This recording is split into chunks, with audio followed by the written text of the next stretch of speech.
कहानी। ये सत्य अनुभव कथन विवेक दुबे का है, जो उसने हमें ट्विटर पर मैसेज किया था।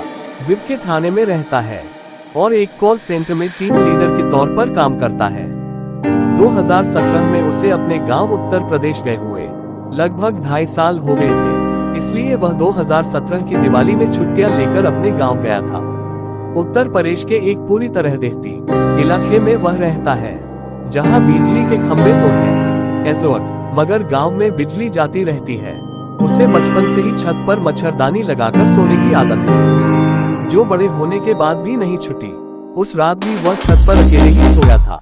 रात को उसकी नींद किसी अजीब से आवाज से खुली, जो उसे घर से थोड़ी दूर घनी झड़ियों भरी बस्ती से आती हुई महसूस हुई। वह मच्छरदानी खोलकर बाहर निकला और छत की रेलिंग के पर जाकर आसपास नजर घुमाया, तो उसे पीपल के पेड़ के गोल गोल चक्कर लगता हुआ एक साया नजर आया।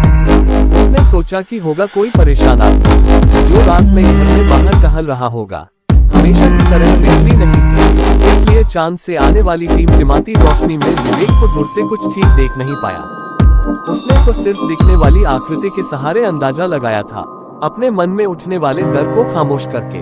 विवेक अपनी मच्छरदानी में जाकर सो गया, पर कुछ ही मिनटों में उसकी नींद फिर से उसी अजीब आवाज से खुली। पर इस बार वह आवाज दूर से नहीं, कहीं नजदीक से आ रही थी।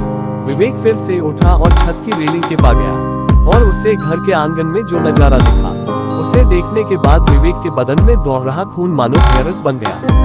उसके कान ठंडे होकर सुन्न हो गए, क्योंकि वहां एक 6 फुट का लंबा डरावना साया खड़ा था, जो छत पर आने वाली सीढ़ियों की तरफ देख रहा था। उसे देखकर विवेक नीचे बैठ गया, पर कुछ ही पलों में वह साया बाहर से ऊपर आने वाले छत के दरवाजे में खड़ा था। विवेक उसके आर पार देख सकता था। वह साया धीरे धीरे विवेक की तरफ बढ़ रहता। विवेक ने जरा सभी समय न गवाते हुए हनुमान जी का जाप करना शुरू कर दिया। हनुमान जी का नाम लेते ही वह साया कुछ ही पलों में हवे में ही अंतर्ध्यान हो गया। वह क्या था, वहाँ किस प्रकार के इरादे से आया था, कुछ भी पता नहीं, पर विवेक के कहने अनुसार उस साये को कोई चेहरा नहीं था, बस के अजीब आकार जिसके आर पर देखा जा सके ऐसा कुछ था।